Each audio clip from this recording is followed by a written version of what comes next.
एखादा महाराज पाण्याचा झरा जर त्याला सापडला, तो जसा पाण्याकडे धावतो ना, त्या पद्धतीनं देवा तैशी तुझी गोडी लागो मज. वर्णन करताना महाराज सांगतायत, तुषा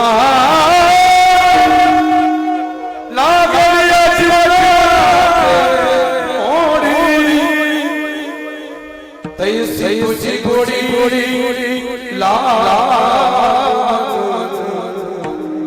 तैसी गोडी तशी तशी मी बऱ्याचदा सांगतो सुंदर दृष्टांत.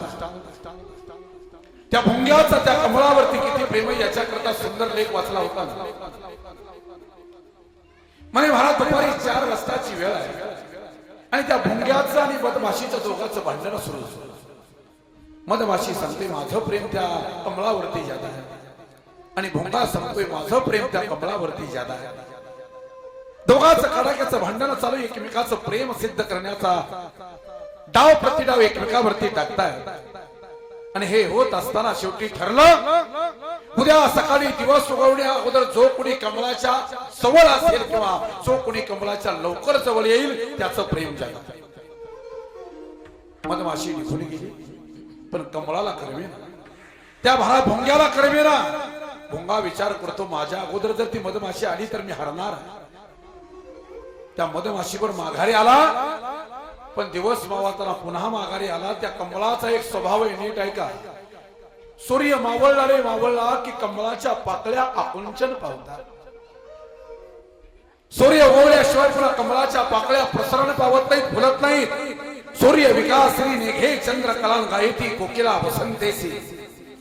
जोपर्यंत महाराज सूर्याचा प्रकाश त्याच्यावरती पडत नाही, सूर्याची सोनेरी किरण त्याच्यावरती पडत नाही, तोपर्यंत महाराज ते पुन्हा कमळ उमलत नाही. संध्याकाळच्या वेळेला त्या कमळाच्या मध्ये जाऊन बसलं. दिवस मावळला आणि दिवस मावळल्यानंतर महाराज ते कमळाच्या पाकळ्या आता आकुंचन पावल्या. रात्रभर महाराज तो भुंगा गुदमरला, रात्रभर त्याच्यामध्ये गुदमरला गेला. मोठमोठी लाकडं फुकरणारा भुंगा विचार केला असता तर एका क्षणात महाराज ती पाकळी फोडून बाहेर निघाला असता. तो भुंगा महाराज त्या गुदमरून त्या कमळात मरण पावला. तो भुंगा जागेवरती मेला, पण कमळ नाही फोडलं नाही. त्याचं कारण होतं कमळावरती विशेष प्रेम त्या भुंग्याचं एक सांगू. ज्या दिवशी आपल्या प्रेमावरती शंका घेतली जाते, आपल्या प्रेमाचा इम्तिहान, आपल्या प्रेमाची परीक्षा घेण्याची वेळ येते, त्या दिवशी जीव देण्याशिवाय दुसरा पर्याय आतापर्यंत उरला नाही. त्यानं सिद्ध होतं की आमचं तुमच्यावरती विशेष प्रेम आहे. दुसऱ्या दिवशी सकाळी ती मधमाशी आपल्या आनंदामध्ये उडत आली. भुंगा दिसत नाही कडेला. अरे मी जिंकली आहे. भुंगा आला नाही, मी जिंकली आहे. सूर्याची महाराज किरण, सूर्याची सोनेरी किरण त्या कमळावरती पडल्याबरोबर हळूहळू ते कमळ फुलायला लागलं. आणि ती मधमाशी ज्यावेळेस त्या कमळाच्या जवळ आली आणि मृत अवस्थेतला भुंगा ज्या घरात पुढे पाहिला, त्यावेळेस मात्र आपल्या आनंदावरती विरजन पडलं तिचं. आणि एक वाक्य नीट लक्षात ठेवा, सगळ्याच ठिकाणी जिंकावं असं अजिबातच नसतं. कुठं हारायचं आणि कुठं जिंकायचं हे ज्याला कळतं ना, तुम्ही एखाद्या ठिकाणी भांडण जर आपल्या बरोबर असेल, भांडण जर आपल्या कुटुंबाबरोबर असेल तर 1000 वेळा हरायला शिका, हरून सुद्धा तुम्ही जिंकलेल्याचा आनंद मिळवणार. पण कुठं हारायचं आणि कुठं जिंकायचं हे कळावं लागतं. प्रत्येक ठिकाणी जिंकणं म्हणजे जिंकणं नाही. म्हणून महाराज त्या भुंग्याचं वर्णन तुकोबरायांनी या अभंगामध्ये केलं. एवढं प्रेम महाराज तेव्हा आम्ही तुमच्यावरती करतो, जीव गेला तरी चालेल पण आम्ही तुमच्यापासून बाजूला जाणार नाही. जगद्गुरु तुकोबरायांनी महाराज देवाला केलेला प्रश्न आहे, काय रे देवा? गौलियाची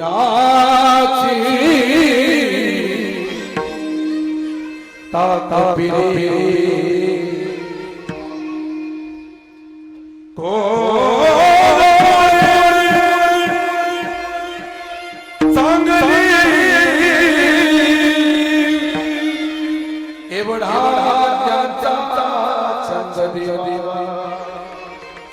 काय सेवा भक्ती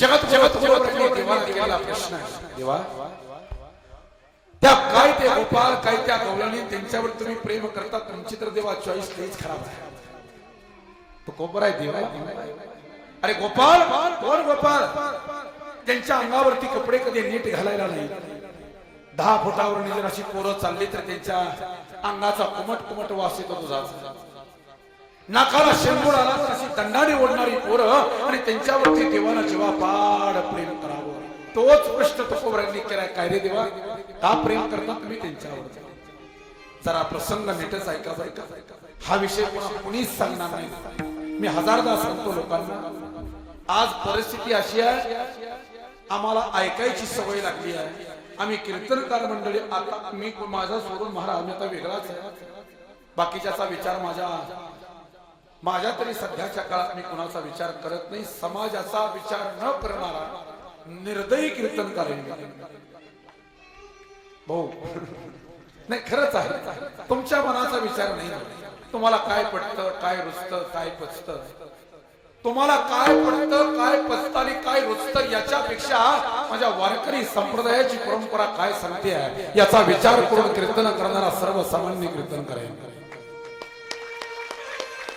आपल्या नियमामध्ये आपल्या तत्वामध्ये आपल्या परंपरेमध्ये आपल्या धोरणामध्ये त्यातून जर कुणाला बरं वाटलं तर ठीक नाहीतर काहीच अडचण नाही चांगलं म्हणा ही भूमिकाच जैसे आहे तैसे पाहे नाही तरी करा जे आहे ते आहे आमच्या माझं मत असं आज आम्ही कुठला जरी कीर्तनकार उभा राहिला नाही आम्हाला सवय लागली ना आई माझी माईचा सागर जिंदगी एक किराय कागर है उड़ जाएगा पंछी एक दिन रहेगा पिंजरा खाली तुझ्यासाठी आले वनात जगी ऐसा बाप व्हावा आणि पुढचं ह्या वर्षातलं पाण्याला जाते ना पाणी घेऊन याच्या पलीकडे आम्ही काय ऐकत नाही सध्या पण माझं मत ऐका दादा काही कीर्तन विनोदापेक्षा आणि काही कीर्तन गाण्यापेक्षाही गोड असतात विठ्ठल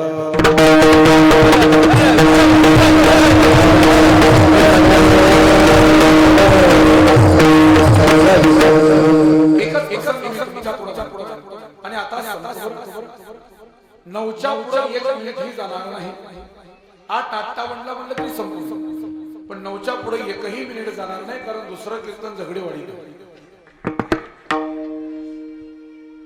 आणि ज्यांची कीर्तन सेवायची माणसं मी इथं घेऊन आलो घोंगड त्यांचं अडकलंय माझ्याजवळ असू द्या उद्धवजीने भगवान परमात्म्याला भागवतामध्ये प्रश्न केला काय देवा काय तुला तर कळत नाही काय ते गोपाळ काय त्या गवळणी त्यांच्यावरती तुम्ही प्रेम करता काय अवघड झाले का प्रेम करता तुम्ही त्यांच्यावरती उद्धवाच्या प्रश्नाला उत्तर देत असताना माझ्या भगवंतानं फार सुंदर उत्तर दिलं उद्धवजी मी त्यांच्यावरती प्रेम करतो याचं एकच कारण ते माझ्यावरती जेव्हा फार प्रेम करतात म्हणून मी त्यांच्यावरती प्रेम करतो अरे ते माझ्यासाठी काय केलं नाही त्यांनी सांगणार यापरी बुद्धी मदाकार विसरल्या घरदार विसरल्या पुत्र भरतार निज व्यापार विसरले ऐका जरा गवळणींना भगवान परमात्म्या करता कशा कशाचा त्याग केला याची यादी दिली आहे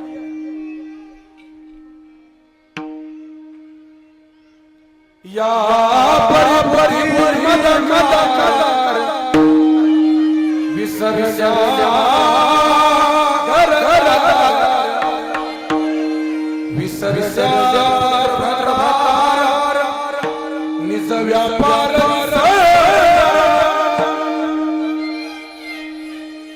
विसरल्या विसरल्या तहान भूक विसरल्या द्वंद्व दुःख माझे निज जेने देहे पती पुत्राते अप्त मानिले होते चित्ते ते चित्तरतले माते त्या देहाते विसरल्या सर्व स्वचा त्याग त्या गवळणांना केलाय नाही जरा प्रमाण ऐका निरोत्पराय वर्णन करता धन्य त्या भाग्याच्या जन्मल्या संसारी ज्याचे ध्याने म्हणे नित्यकाल हरी करिता कामकाज दृष्टी त्याची वरील जीविता चालता बैसता निरंतर आजी कावतो दिसेस दुष्यती म्हणे काम लगे तुझ्या चित्ती दिले ठेवते हाती विसरती नो काय बैसला हरी चित्ती हो चिरी चोळी त्या धुता विसरती ऊर्ध्व लक्ष लागले कृष्णमूर्ती कोणा नाठवे कोण कुल याते झाल्या तटस्था सस्ता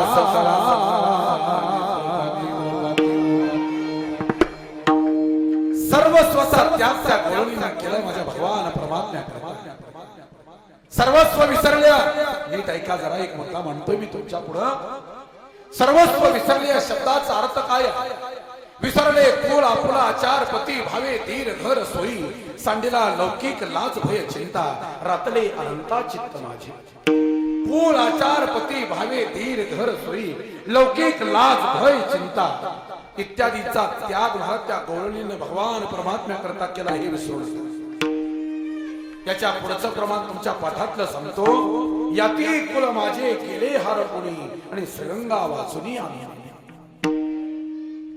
त्या भगवंतासाठी महाराज राधा गोविंद सांगते मी जात विसरली मी कुळ विसरली आहे मी कोण हे विसरली आहे आणि मला वाटतं महाराज बाकी ठिकाणी राहिलं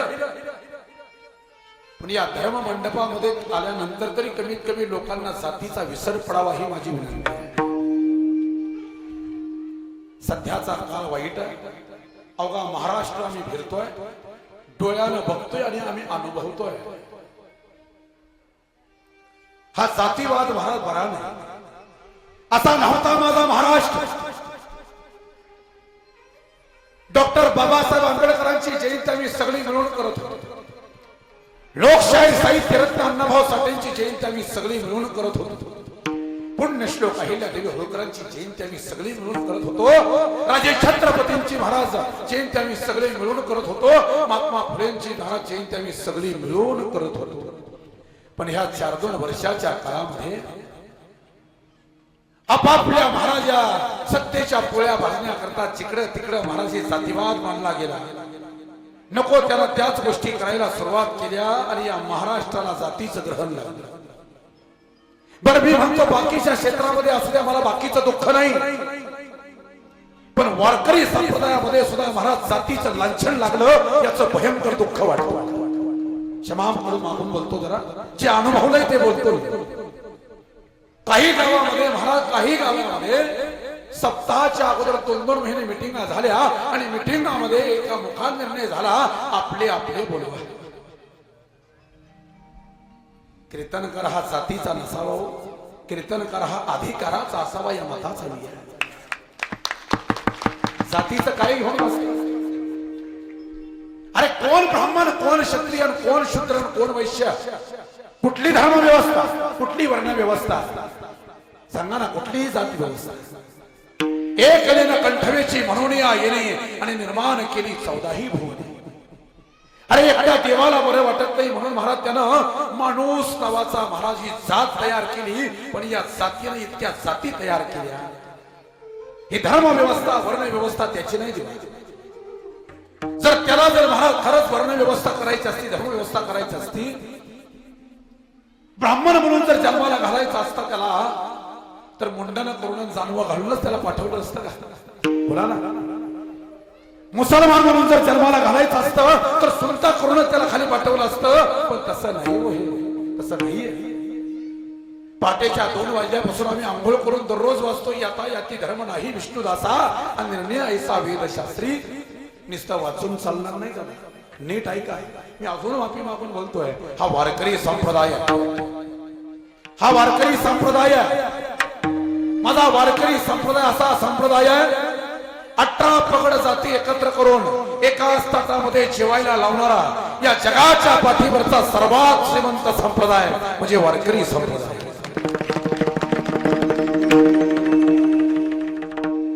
आणि याच्यामध्येही महाराज जातीवाद दिसायला लागला तर मग अवघड आहे जात वर्ण व्यवस्था धर्म व्यवस्था सोडा हे सगळं पुढे आलेला माणूस महाराज आपल्याच अंश ह्याचा विचार करतो तो माणूस आहे फक्त हेच माणूस हीच जात माना याच्याशिवाय हे चालणार नाही नाहीतर हे जर चालत राहिलं ना तर पाकिस्तानची भीती आम्हाला नाही आपल्याच लोकांची भीती आपल्याला हे लक्षात आहे बाहेरच्या शत्रूची आम्हाला भीतीच नाही आमच्यामध्ये निर्माण होणाऱ्या शत्रूची आम्हाला खरी भीती हे लक्षात ठेवा मी बऱ्याचदा सांगतो आपल्या पायात जर चांगल्या कंपनीचा बूट असेल तर रस्त्याचं काम जर चालू असेल मोठमोठ ऐका जरा मोठमोठ्या दगडावरून चालून जाण्याकरता आपल्या पायामध्ये जर चांगला बूट असेल तर सहज चालून जाऊ शकतो पण एवढं सगळं चालत असताना चुकून जर बुटात मोहरी एवढा जर खडा गेला तर जोपर्यंत तुम्ही खडा काढत नाही तोपर्यंत पुढे पाऊल टाकता येत नाही. मग बाहेरच्या दगडाचं सोडा आधी आतला मोहरी एवढा खडा काढा. आतले खडे जोपर्यंत बाहेर निघत नाहीत तोपर्यंत आपला देश सुखी होणार नाही. विठ्ठल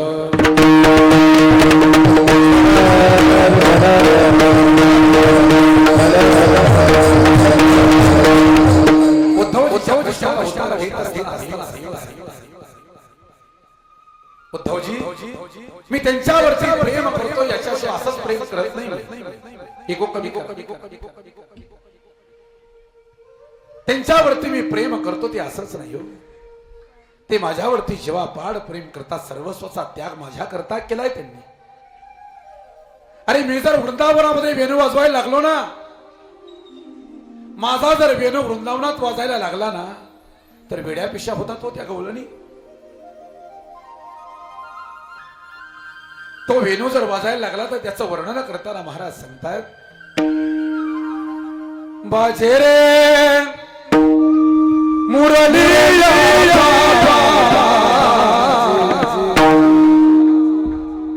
बाजे रे मुरली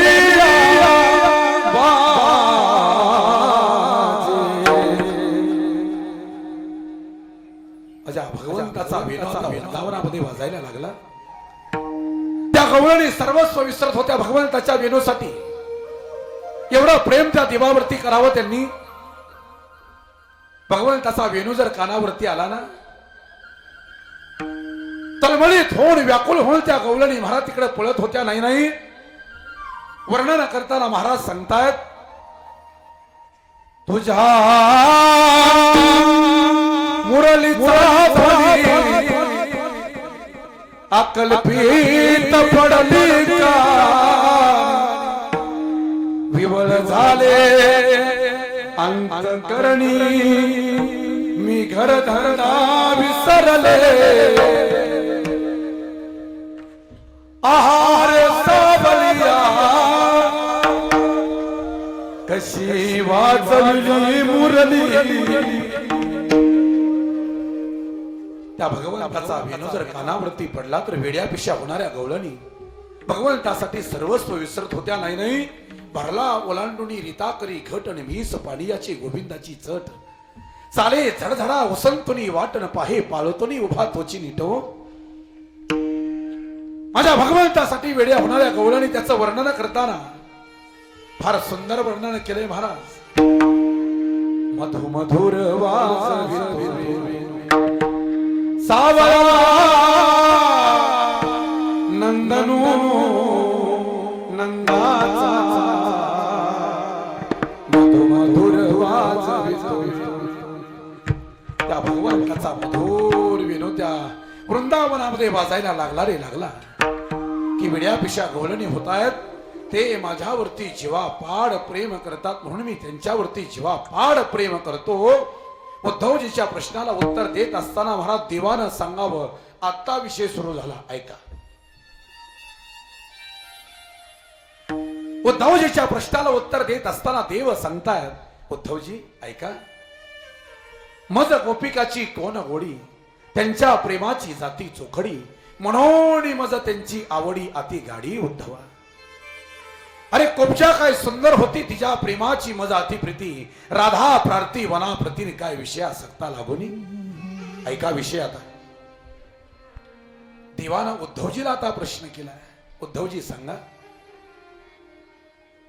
त्या कुब्जेवरती मी प्रेम करावं ते काय सुंदर होते का.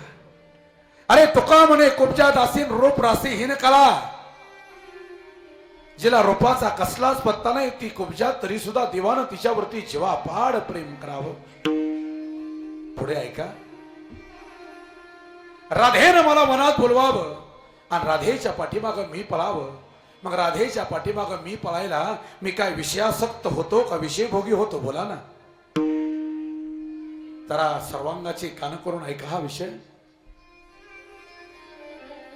अलीकडच्या गौलनकरांनी अलीकडच्या कीर्तनकारांनी राधेचं कृष्णाचं वाटोळ करून टाकलो, तो विषय बाजूला सोडा. उसाच्या ट्रॅक्टरवरच्या इरसाल गवळणी ऐकून आम्ही जर राधा कृष्णाचं स्वरूप बघत असेल तर मग चालणार नाही ना. चल चल राधे खेळायला ग खेळायला, तसं चालत नाही ना. ते ज्ञातच नाहीये. त्या उसाच्या ट्रॅक्टरवर जर ते गाणं वाजायला लागलं ना, पदर फाटला कसा आंबाडा सुटला कसा तुझ्या दूधाचा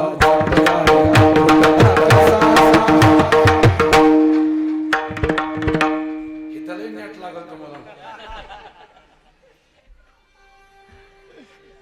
दादासाहेब तुमच्यावरती माझं प्रेम आहे बरं. विनोदाना बोललोय.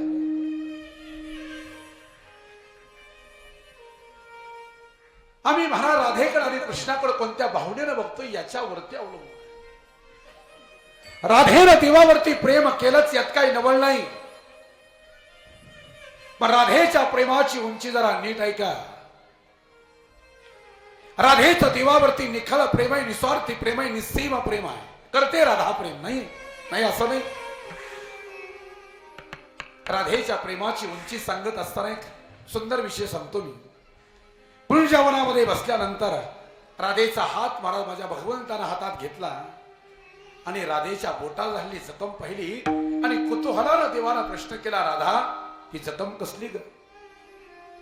राधेनं उत्तर दिलं, देवा आठवतं का 2 वर्षापूर्वी वृंदावनामध्ये रास क्रीडा करत असताना 2 वर्षापूर्वी तुमचा नख या बोटाला लागला होता. देव विचार करतायत, राधा नख लागली जखम बरी व्हायला 2 दिवस भरपूर झाले, तू 2 वर्ष सांगते. राधेचं उत्तर आहे देवाला, देवा मला भी कळत रे की ही जखम 2 दिवसात खपली धरणार आहे. अरे हे जखम दररोज खपली धरते, पण आलेली खपली मी राहू देतच नाही. दररोज ती खपली काढण्याचा प्रयत्न करते, जखम ताजी करण्याचा प्रयत्न करते आहे. जखम ताजी करण्याच्या प्रयत्नामध्ये जखमेच्या वेदना अंतःकरणापर्यंत जाऊन पोचतात आणि अंतःकरणात पोचलेल्या वेदना 2 वर्षापूर्वीची सुखद आठवण करून देतात की देवानं माझा हात धरला होता.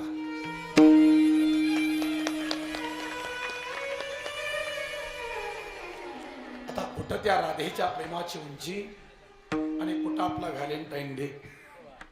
शून्य. प्रेमाला उंची असावी महाराज, आपल्या प्रेमाला उंची नाही. राधेनं देवावरती निखळ प्रेम करावं. उद्धवजीच्या प्रश्नाला उत्तर देत असताना देव सांगतायत, उद्धवजी ऐका, कोण भक्ती केली त्या गोपाळे काय ती सोवली ओवली, त्यांचे उचिष्ट कवळ मी गेले प्रेमे सम्मेली डुल्लात. ज्यादा अधिक वेळ तुमचा घेणार नाही, पण ऐका, दृष्टांत सांगितला जातो म्हणे. पेंद्याच्या घरी आईनं कडी केली, पेंद्यानं कडीचा पहिला गोट घेतला, देवाशिवाय इथून खाली उतरलीच नाही हो. पेंद्याला म्हणा एवढी कडी घेतली आणि म्हणा पेंद्याला देवाशिवाय इथून खाली कडी उतरली नाही. हीच कडी माझ्या देवाला असावी, ही अंतःकरणामध्ये शुद्ध भावना ठेवून महाराज पेंद्या पळायला लागला देवाकडे. यमुनेच्या तीरावरती गाई राखणाऱ्या भगवंतापर्यंत पोचण्याकरता 2 तासाचा काळ त्या पेंद्याला गेला. ऐका, ही अगोदरची शेंबडी पोरं, तोंडात कडी, दम भरलाय, श्वास घ्यायला जागा नाही. आता नाका तोंडाचा काय राडा झाला असेल तुम्ही समजून घ्या. पण ऐका, देवाच्या समोर आले, देवा मी कडी आणली आहे हे सांगण्याकरता एकतर कडी गेलावी तरी लागेल, नाहीतर बाहेर तरी टाकावी लागेल. पण त्या देवाला फक्त खुणावून सांगितलं, देवा आ करा. आ करा म्हटल्यावर देवानं आ केलं आणि पेंद्यानं 1.5-2 तास तोंडात ठेवलेली कडी लाळी सहित देवाच्या तोंडात टाकली. मग तेवढा कडीचा घोट घ्यायला देवाच्या घरी काय दुष्काळ पडला होता का अन्न नव्हतं? बोला नाही हो. देव सांगताय, मी काय अन्ना दुकाळलो यज्ञ पत्न्यासी मागो गेलो, मी तर भावार्था भुकेलो प्रेमाचा पाहुलो पाहुणेरा, आम्ही प्रेमाचे पाहुणे भावार्थाचे अंधने. थोर प्रेमाचा भुकेला हाची दुष्काळ तयार. उद्धवजीच्या प्रश्नाला उत्तर देत असताना महाराज देवानं सांगा, उद्धवजी त्या गोपिकावरती मी जीवापाड प्रेम करतो. याचं एकच कारण आहे, आपलं कीर्तनच प्रेमावर संपणार आहे. बरं तुम्ही प्रेमानं ऐका. माझ्या कीर्तनात मी 100 विषय घेऊन कधीच बोलत नाही. एक विषय घ्यायचा, 2 तास विषय कट करून टाकायचा, कुठलाही असू द्या. मी आज प्रेमावर तरी बोलतोय, तुम्ही उद्या भांडणावर देवाला सांगा मी भांडण करतो 2 तास देवावर. आहे खरं बरं, तुम्ही ऐकणारी माणसं आहे नेहमीची. आणि याच्या पुढे सांगू का, एवढ्या कॉन्फिडन्सनी बोलायला निस्ता अभ्यास असून चालत नाही, श्री गुरूंची कृपा लागते, हे लक्षात ठेवा. आणि तेवढ्या बाबतीत श्रीगुरूंच्या कृपे बाबतीत माझ्या इतका श्रीमंत कीर्तनकार महाराष्ट्राच्या मातीत नाही. विठ्ठल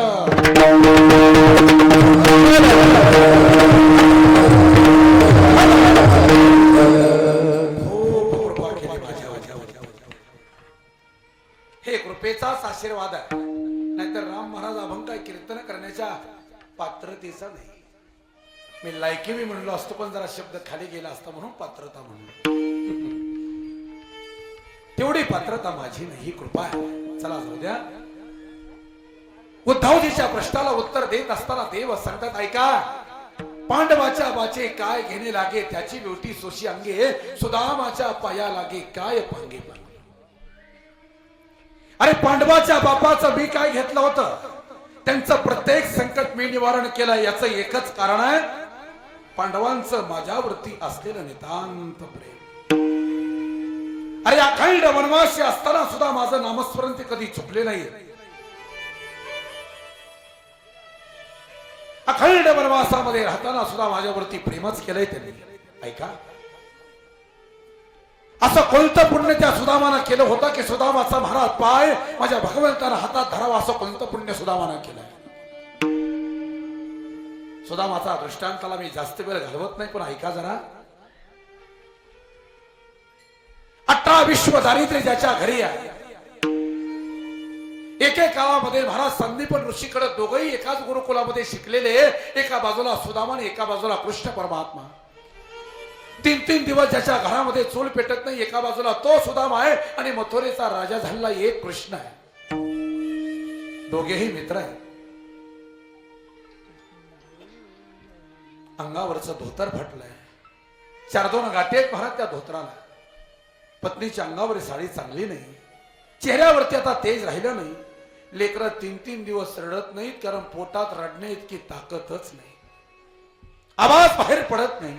एवढी गंभीर अवस्था आहे. भिक्षा मागायला कोणी गेलं तर महाराज भिक्षा कोणी देत नाही, अशी अवस्था आहे.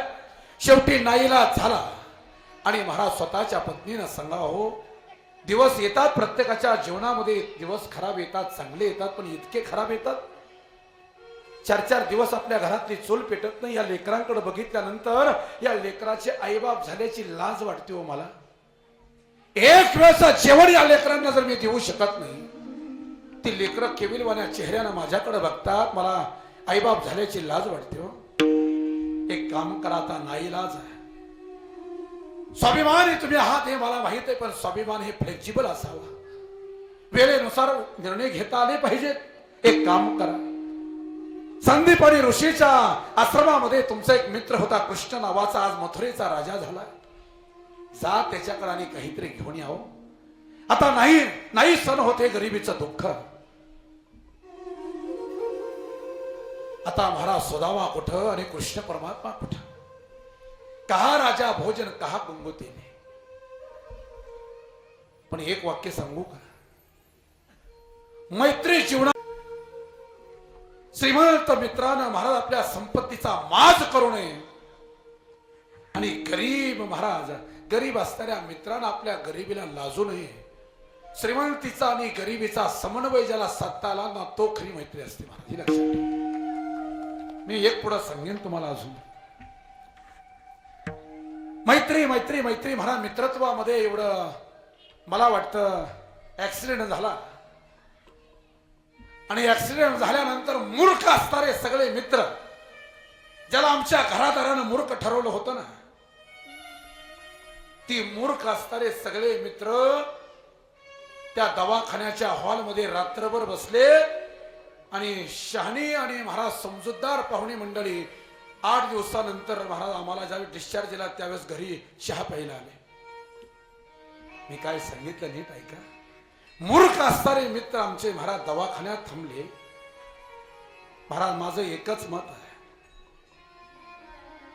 समजून घेणारा, योग्य रस्ता दाखवणारा, आपल्या महाराज संकटाच्या वेळेला महाराज अगदी टायमिंगला धावून येणारा असा मित्र जर तुमच्या जीवनात असेल ना, तर तुमच्या इतकं श्रीमंत या जगाच्या पाठीवर कोणीच नाही, हे लक्षात ठेवा. मी बऱ्याचदा सांगतो काही गोष्टी. माझं मत महाराज बऱ्याचदा लोकांना सांगणं मैत्री बाबतीत. हे बघा, मित्र वणव्यामध्ये गारव्यासारखा एवढं म्हणणं एवढं सोडताल मला बी आहे, पण काय म्हणायचं काय ठेवायचं हे कीर्तन करायला भान असावं. म्हणायला हरकत नाही. लाईव्ह चालू आहे. बलराम महाराज फडकरी म्हणून आतापर्यंत राहिलाय. होईल अवघड गोष्टी आहेत सगळ्या. दुःख अडवायला उंबऱ्या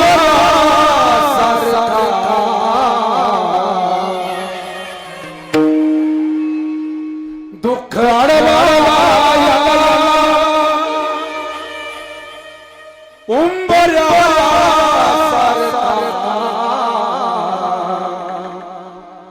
मित्र बनव्या गारव्या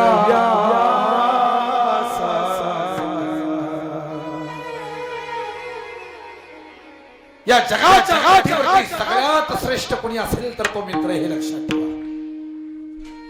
पण आमचा मित्र बी असा असावा. मी महाराज बऱ्याचदा सांगतो, आमचा मित्र असा असावा आपल्या अनुपस्थितीमध्ये, आपल्या गैरहजेरीमध्ये आपली बाजू लावून धरणारा असावा. असा आपला मित्र असावा. पीठ पीछे भी वफादार रहना मेरे दोस्त, पीठ पीछे भी वफादार रहना मेरे दोस्त, दुनिया को तेरे बारे में बहुत कुछ खास बता रहता है. आपल्या पाठीमागे महाराज आपल्या अनुपस्थितीमध्ये, आपल्या गैरहजेरीमध्ये आपली बाजू लावून धरणारा आपला मित्र असावा. पण आमच्याकडे अशी परिस्थिती आहे, ज्यांना आम्ही जवळ केलं त्यांनी पाठीत खंजर खुपसलं. हजारो मित्रांची गर्दी पाठीमागे चालत असताना, हजारो मित्रांची गर्दी पाठीमागे चालत असताना तुमच्या पाठीमागे मित्र किती चालताय त्याच्यापेक्षा मित्रातले गद्दार ज्या दिवशी तुम्हाला ओळखता आले त्या दिवशी जीवन सुखी आहे.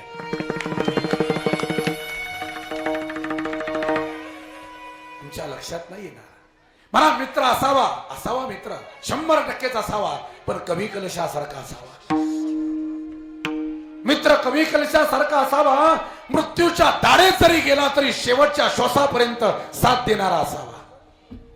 आणि दुश्मनाच्या दारामध्ये उभा राहून आपल्या मित्राची महाराज स्तुती करणारा मित्र या जगाच्या पाठीवरती कोण घडणार तुम्हाला? महाराज मी बऱ्याचदा सांगतो, मी तिच्या महाराज जे ऐकलं ना, मी बघितला छावा, ती कवी कलशाचं पात्रच माझ्या डोक्यात नाही जाईना. काय शेवटचा बोकड सोडल्यासारखं महाराज राजांचं सगळं शरीर सोडलं गेलंय. 40 दिवस त्या तलवारीच्या टोकावरती मरून पेलून धरणारा राजा धर्मा करता निघालाय. धर्म नाही सोडला. आणि त्या वाघाचं वर्णन करताना कवी कलशाच्या मुखातलं वाक्य दुश्मनाच्या समोर हाथी घोडे तोप तलवारे, हाथी घोड़े तोप तलवारे, फौज तो तेरी काफी है, पर जंजीर में जकड़ा राजा मेरा अब भी सबसे भारी है. अंगावर काटा फुटतो महाराज, याला मैत्री म्हणतात.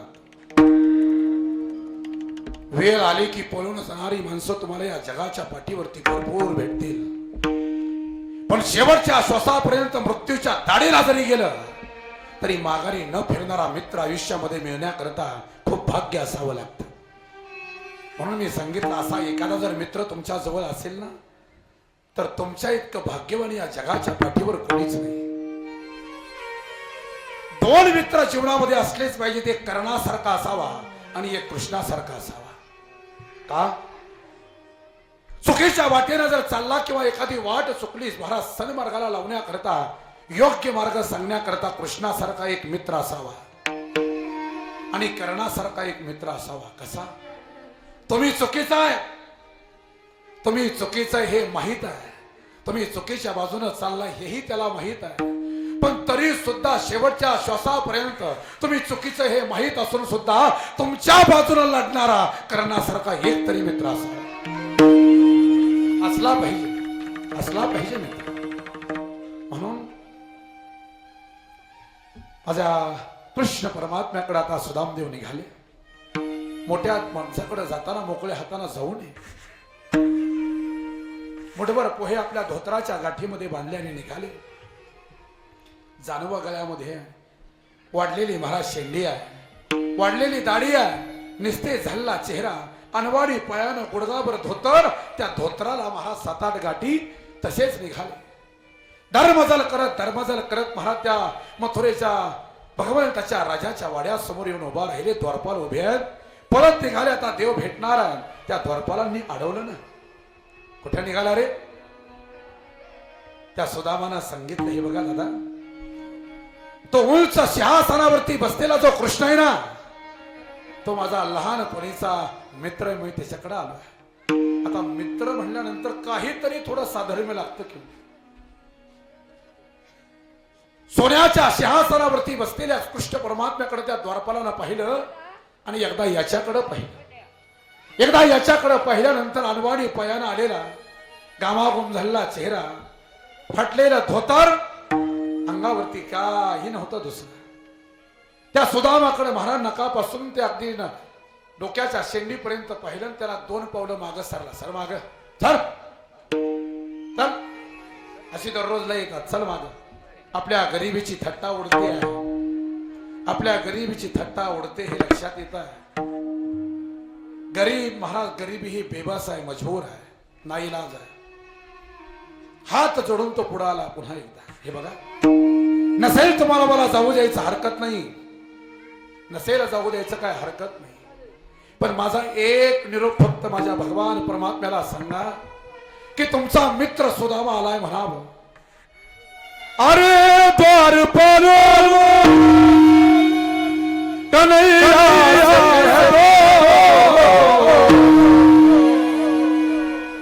दर पे सुदामा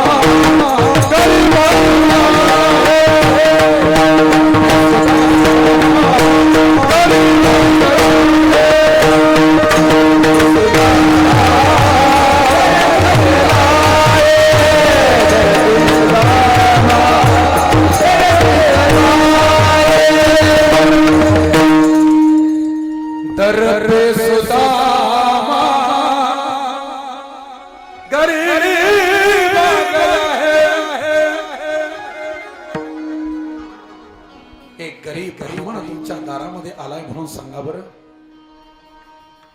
शेवटी त्या द्वारपालाचा नाईलाज झाला. सुदामाच्या चेहऱ्यावरचा केविलवाना भाव जाणला आणि द्वारपाल आत गेले. सिंहासनावरती बसलेल्या कृष्ण परमात्म्याला सांगितलं, हे बघा, कोणीतरी एक भिकारी आलाय आणि नाव सांगतोय सुदामा. सुदामा नाव ऐकल्या बरोबर सिंहासनावरती उडी घेतली आणि द्वारपालाच्या पुढे पळत माझा कृष्ण परमात्मा आला. सुदामा असा फिरून वाडा बघतोय.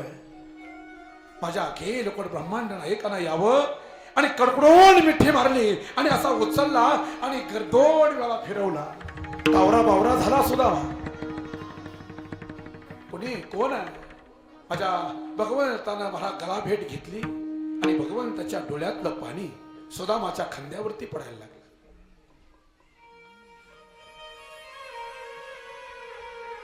स्वर्ग हेवरला गेला. दाटल्या कंटानं भरल्या डोळ्यानं माझ्या भगवंतानं प्रश्न केला, कसा आहे रे सुदामा? खूप दिवसातून भेट झाली आपली, कसा आहेस तू? आपल्या फटक्या संसाराचं गारानं सुदामानं गायलं नाही, देवा तुझी भेट झाली, जीवनाचं कल्याण झालं, आता काही नको, चांगलंय माझं. पण प्रसंग ऐका, मी सांगतोय सुदामाच्या पाया लागी काय पांगे पांगलो. त्या रात ज्वाळेच्या समोर उभे राहिले दोघं. भागवत सांगतो सुंदर विषय. अनवाणी पायानं आलेल्या सुदामाकडे माझ्या देवानं पाहिलं आणि रक्तबंबा झालेले पाय पाहिले, काटे मोडलेत त्या पायात. कुठलाही विचार न करता त्या मथुरेचा राजा खाली बसतोय. नीट ऐका, जगाचा मालक मथुरेचा राजा खाली बसला. आपल्या डाव्या गुडघ्यावरती त्या सुदामाचा उजवा पाय घेतला. आपल्या ग्रामीण भागात असं आहे, काटा मोडला तर थुंका लावून अगोदर घासला जातो, खास खास खास, कारण तो स्वच्छ दिसला पाहिजे. ही पद्धत आहे. आपल्या गुडघ्यावरती महाराज त्या सुदामाचा पाय माझ्या भगवंताने घेतला. बारकाईनं पाय पाहिला. भागवत सांगतं त्या सुदामावरती काय प्रेम असेल त्या देवाचं. आपण थुंका लावून काटा घासतो तसं देवानं केलं नाही. देवानं त्या काट्यावरती जीभ फिरवावी आणि दातानं काटा काढावा त्या सुदामाच्या पायात. कोणतं पुण्य त्या सुदामानं केलं असेल सांगा ना. काय प्रेम आहे त्या सुदामाचं. म्हणून महाराज त्या उद्धवजीच्या प्रश्नाला उत्तर देत असताना देव सांगतात, उद्धवजी, पांडवाच्या बाचे काय घेणे लागे त्याची विवटी सोशी अंगे. सुदामाच्या पाया लागे काय पांगे पांगलो सांगा. अरे मी न देणे लागे कोणाची कवडी, अर्जुनाची धोतसे घोडी, धर्माधरी वशिष्ठ काढी लागते होडी.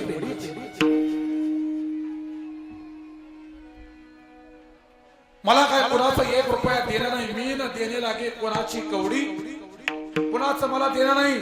तरी सुद्धा त्या अर्जुनाची मी घोडी धुतली आहे. अर्जुनाची मी घोडी धुतली आहे.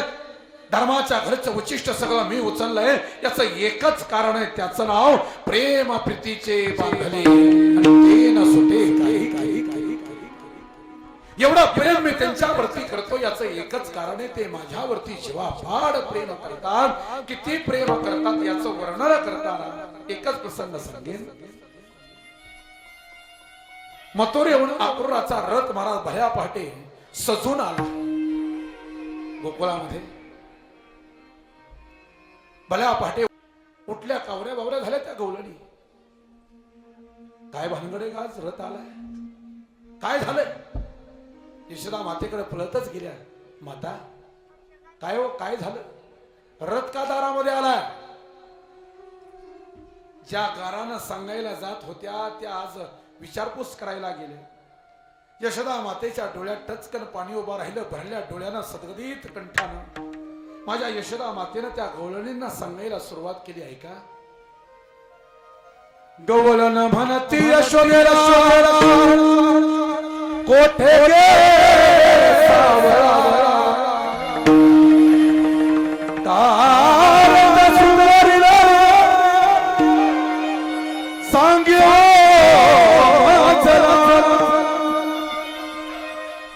कुठं निघाल्यात, कुठं निघाल्या. यशोदा मातेनं सांगायला सुरुवात केली. हे बघा गवळणींनो, भोले नंदाची पट्टराणी सदगदित होणी मथुरे जातो गे साजरी. माझ्या तुमचा कृष्ण परमात्मा आता मथुरेला निघालाय ग. त्या गवळणींना प्रश्न केला, म्हणे कोण आलंय ग न्यायला, कोण न्यायला आलाय, हा रथ कोणी आणला. यशोदा मातेनं सांगितलं, अक्रूर आलाय. अक्रूर. अक्रूराचं नाव घेतल्याबरोबर त्या गवळणींना शिव्या द्यायला सुरुवात केली. अक्रूराच्या तुझ कोणी ढाळीला का घात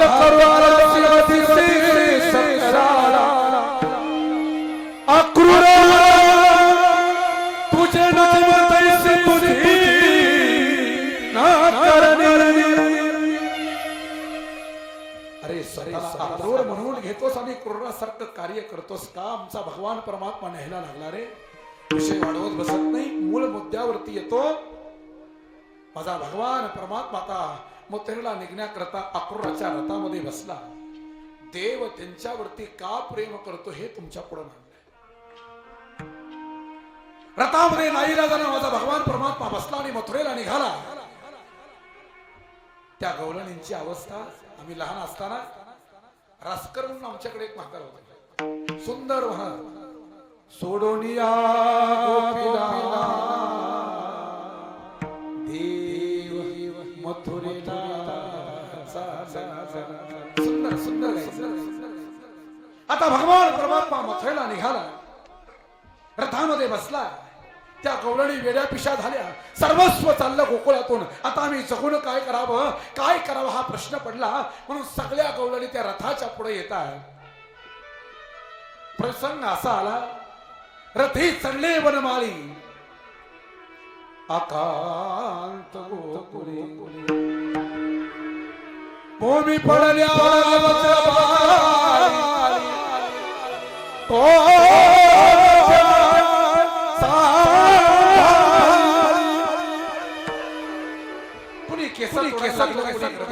लागलं, कुणी पाय खुणायला लागलं, कुणी अंगावरती माती टाकून घ्यायला लागलं. सगळ्या गवळणी वेड्या पिशा झाल्या. भगवंताच्या जाण्यानं नाथ महाराज सांगतात, गवळणी एवढ्या रडतात, एवढ्या रडल्या गवळणी, नयनीच्या उदकाने भिजली धरणी. ज्यांच्या डोळ्यातल्या पाण्यानं धरणी भिजावी, एवढं दुःख माझ्या भगवंताच्या जाण्यानं झालं. म्हणून एवढं प्रेम केलं, एवढं प्रेम केलं. मी हजारदा सांगतो, एवढाच प्रसंग सांगतो, मी सेवा संपवतोय. 81 वर्षाचा काळ माझ्या भगवंताचा मथुरेमध्ये गेला. तेव्हापासून या गवळणी वाटेकडे डोळे लावून बसले. पुन्हा त्या गोकुळामध्ये झाडाला कुठल्या पान फुटला नाही, पालवी फुटली नाही. भगवंता गेल्यानंतर एकही लहान लेकरू त्या गोकुळामध्ये जन्माला आलं नाही. कुठलं सुख पुन्हा त्या गोकुळामध्ये आलं नाही. दुपारच्या 4ची वेळ आहे. पायाजवळ रुक्मिणी आई साहेब बसले. एका बाजूला उद्धवजी आहे, एका बाजूला नारद महर्षी आहे. आणि उद्धवजी आणि नारद महर्षी बसलेले असताना 4 वाजता बरोबर भरात देवाला जांभळी आली. आणि जांभळी देत देत देवानं 2 चुटक्या वाजवल्या आणि तोंडातून शब्द गेला, राधे राधे. प्रेमाची उंची सांगतोय का? राधे राधे शब्द तोंडातून गेला. खाली बसलेल्या रुक्मिणी साहेबांच्या चेहऱ्यावरचा भाव बदलला. बोलल्या नाहीत, मर्यादा होत्या, पण चेहऱ्यावरचा भाव बदलला एवढं नक्की आहे. सहज सांगू का, कुठल्याच बाईला बरं वाटणार नाही आपल्या नवऱ्यानं दुसऱ्याचं नाव घेतलं. हा व्यवहार. चेहऱ्यावरचा भाव बदलला. उद्धवजीकडे पाहिलं, नारद महर्षीकडे पाहिलं, चेहऱ्यावर अशा कपाळा वाटे आणलेला आणि मनात भाव असा, ह्याला तर नको त्याच पडतो, असा भाव चेहऱ्यावर तयार झाला. बराचसा काळ जाऊन गेला आणि विसरी पडल्यानंतर उद्धवजीला एक काम सांगितलं, उद्धवजी गोकुळामध्ये जा आणि असा असा माझा निरोप घेऊन जा आणि तिथली चौकशी करून या. उद्धवजी गेले, गोकुळामध्ये आले आणि उद्धवजी 81 वर्षाच्या काळातून कोणीतरी माझ्या भगवंताचं सुखदुःख सांगायला आले. हे त्या गवळणीनं पाहिलं. वाटेकडे डोळे लावून बसलेल्या गवळणी वेड्या पिशा झाल्या आणि त्या उद्धवजीकडे पळायला लागल्या. कुणी कवटातय, कुणी चुंबन घेतय, कुणी आलामाला घेतय, कुणी उद्धवजीच्या पायावरती पाणी घालतय, तर कुणी पाणी घातलेला चिखल आपल्या अंगाला लावून घेतय, तर कुणी कपाळाला लावतय. अंगाला झोंबायला लागल्या त्या गवळणी. आणि एकच प्रश्न आहे, कसा आहे माझा देव? माझा देव कसा आहे सांगा, कसा आहे माझा देव? त्या गवळणींचा भाव पाहिला. अरे देव गोकुळाची ओढ का करतात ते आज लक्षात येत आहे. पण महाराज सहज जांभळी जरी देवाला आली तरी तोंडातून राधे राधे शब्द येतो. त्या राधेला भेटायचं आहे. कोण आहे राधाई? उद्धवजी आले. राधा कुठे आहे? हे पाणी जे वाहतय ना, ह्या पाण्याचा वाहण्याचा उगम जिथं आहे, या वाहत्या पाण्याकडे जा, तिथं तुम्हाला राधा दिसेल. हे पाणी कसलं आहे? 81 वर्षापासून अंतरुणाला खेळून आहे राधा. फक्त तिच्या डोळ्यात प्राण उरलाय. उद्धवजी, तिच्या डोळ्यातले पाणी वाहत येते. ते जे पाणी दिसतंय ना तुम्हाला, भगवंतासाठी विरह अंतकरणामध्ये तिच्या आणि ती तेवढी रडते आहे भगवंतासाठी जात तुम्हाला भेटेल. उद्धवजी गेले. अंतरुणाला खेळून पडलेल्या राधा शरीर सगळं आता पोषवत झालंय.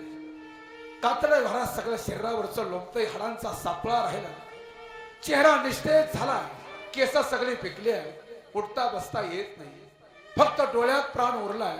उद्धवजीकडे पाहिलं आणि ताडकन उठून बसल्या राधाई साहेब. उद्धवजी तुम्ही आपल्यालाच भेटायला आलाय, बरे आहात का तुम्ही?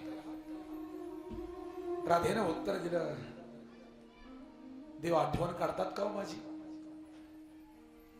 उद्धवजी उत्तर देत आहेत महाराज, आठवण काढत नाहीत अशी दिवसातली एकही वेळ नाही राधाई साहेब. तुमच्यावरती खूप प्रेम आहे त्यांचं. खूप वेळा आठवण काढली माझ्याजवळ तुमची, त्याच्यासाठीच मला तुमच्याकडे भेटायला बोलवलं. असं मग एवढी आठवण काढतो तर गोकुळात येऊन जा की म्हणा. अरे तुझ्यासाठी प्राण उरला, डोळ्यात प्राण ठेवलाय तुझ्याकरता म्हणावं. 81 वर्षाचा काळ झाला, अजून मी जागेवरून हल्ले नाही, फक्त वाटेकडे डोळे लावून बसले की आज तरी माझा भगवान परमात्मा येईल. या आशेनं 81 वर्षाचा काळ गेलाय माझा.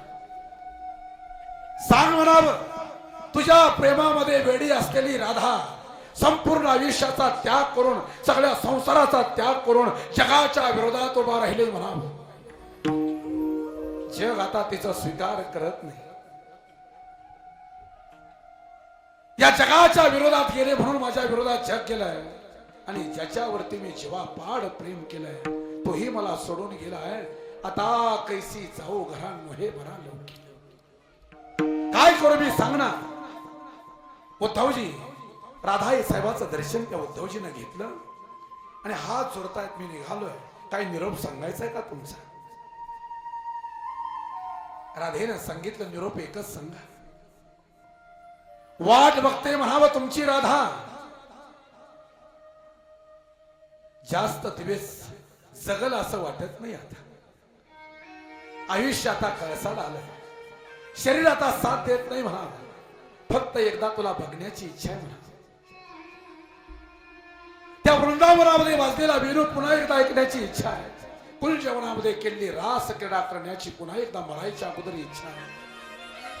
आणि नाही जमलं तुला यायला जिवंतपणी, नीट ऐका, तुला जर नाही जमलं माझ्या जिवंतपणी यायला, तर तुमच्या देवाला सांगा, ज्या दिवशी मी मरेल आणि ज्या दिवशी माझी राख होईल ना, तुला नाही जिवंतपणी येता आलं तरी चालेल, पण ज्या ठिकाणी माझी राख झाली आहे त्या राखेवरती उभा राहून एकदा सुंदर वेणू वाजव म्हणावं, एवढीच माझी इच्छा.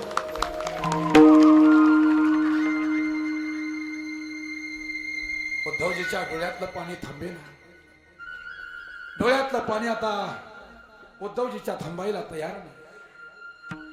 अरे उगाच आई राधाई साहेबाचा मी रागराग केला, उगाच मी देवाला काहीतरी बोललो. आणि उद्धवजी महाराज गोकुळाकडून पुन्हा मथुरेकडे निघाले आणि मथुरेकडे जात असताना बेभान झाले. त्या राधेचं प्रेम पाहिलं आणि सगळ्यात पहिल्यांदा माझ्या उद्धवजीच्या मुखातून भजन आलं, ते म्हणजे राधा कृष्ण. तिथून सुरुवात झाली राधा कृष्ण भजनाला, हे लक्षात ठेवा. म्हणजे भजन भीष्म हरिभाऊ महाराज शिंदे सांगतात, तिथून सुरुवात झाली राधा कृष्ण भजनाला. त्या उद्धवाला महाराज राहुला नाही. एक लक्षात ठेवा,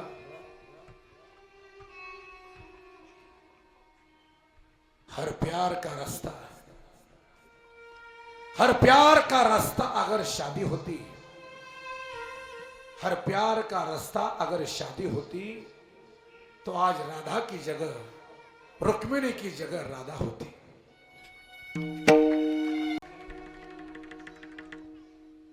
फार विषय खोलीचा आहे हा. प्रेम विषय मांडणं एवढी सोपी गोष्ट नाही देवा. आणि 1.5 तास एकाच विषयावरती त्याच वातावरणात बोलणं एवढी सोपी गोष्ट नाही. डॉक्टर तुम्ही वक्ते आहात चांगले, ह्या गोष्टी सोप्या नाहीये, तुम्हाला सगळंच माहित आहे.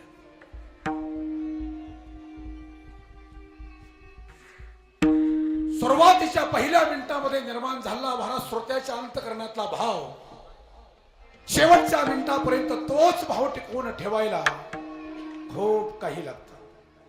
मी सांगेन तुम्हाला, शिकून वादन येईल दादासाहेब, शिकून गायन येईल, शिकून कीर्तन येईल, पण शिकून गायन करत असताना, वादन करत असताना, कीर्तन करत असताना त्याच्यात जर ओलावा नाहीच असेल आणि त्याच्यात जर गोडवा नाहीच असेल तर ही शिकून येत नाही. याच्यासाठी सेवाच घडावी लागते. शब्दात जर सामर्थ्य आणायचं असेल तर आचरण शुद्ध लागतं. जगद्गुरु तुकोबरायांच्या माऊलींच्या ज्ञानेश्वरीची, तुकोबरायांच्या गाथ्याच्या अक्षरांची सेवाच घडावी लागते. माझी असत्यवादाचे तपन वाचे केले बहुत कल्प, हे फुकट नाही होत. वाचा सिद्धी पावरण अज्ञापक व्हाल, वाचा सिद्धी प्राप्त होते म्हणजे अशीच नाही होत. याच्यासाठी सेवाच घडावी लागते. चला, मी सांगितलं प्रेम प्रीतीचे बांधले आणि ते न सुटे काही केले. क्षमा असावी. ऐकण्याचा आता मोह तुम्हाला आवरणार नाही, पण मला वेळ नाही. चेहऱ्यावरचा भाव कळतो ना मला प्रत्येकाच्या. कीर्तनाची महाराज माणसाला भूक राहिली पाहिजे, भाऊ माझं मत असं आहे. कीर्तन संपल्यानंतर माणसाला म्हणावं अजून 10-5 मिनिटं चाललं असतं तर बरं झालं असतं. ही खरी कीर्तनाची महाराज योग्यता आहे आणि ही खरी कीर्तनाची भूक आहे. लोक कंटाळवाना चेहरा करून बसलेत, कडाकड जमल्या तिथून तुम्ही कीर्तन करता, काय अर्थ आहे त्याला? मी सांगितलं तुम्ही, हे जर महाराज तुम्हाला वाचे सिद्धी आणायचे असेल, वाचे सामर्थ्य आणायचं असेल तर सेवेशिवाय दुसरा पर्याय नाही. सेवा घडावीच लागली. मी आपला साधा कीर्तन करायो, ज्याला दशमी कळती, एकादशी कळती, द्वादशी कळती, ज्याला आषाढी सोहळा कळतो, ज्याला सासवडची वारी कळती, ज्याला मेहुणची वारी कळती, ज्याला तुकोबरायांचा विजेचा सोहळा कळतो, ज्याला माऊलींचा समाधी सोहळा कळतो, असा साधा कीर्तन करेल. बाकीचे खूप उंचीचे येतो. माऊलीच्या सोहळ्याला सुद्धा आम्ही येत नाही, इकडे गावगाव बोंबलत कीर्तन करत फिरतो. मी आपला साधा दास आहे. मला वारी करावं वाटते. आपलं दररोज उठलं की आपला नेम असावा.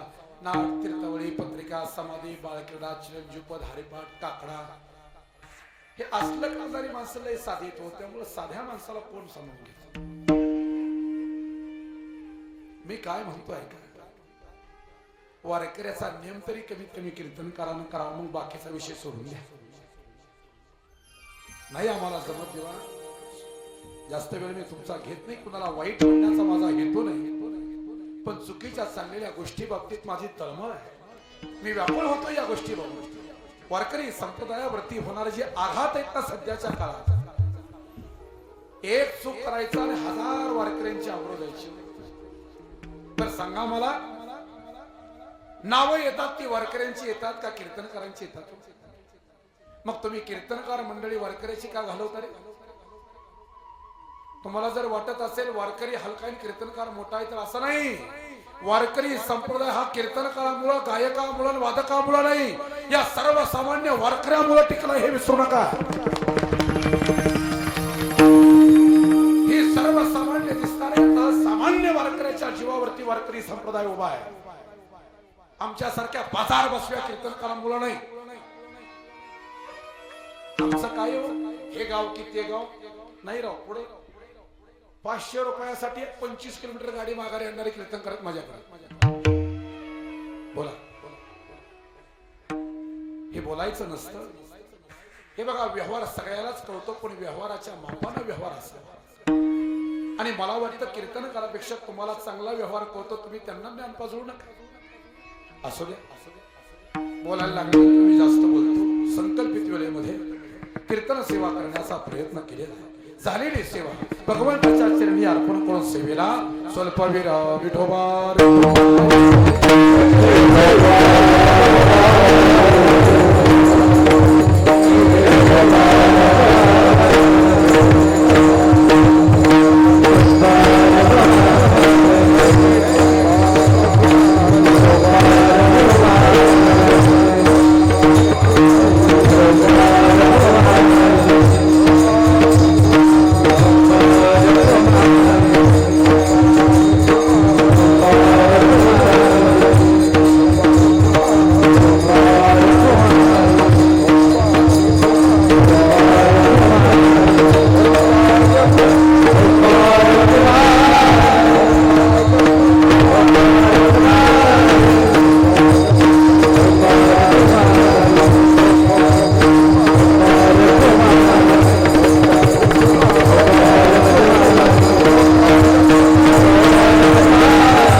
ज्ञानेश्वर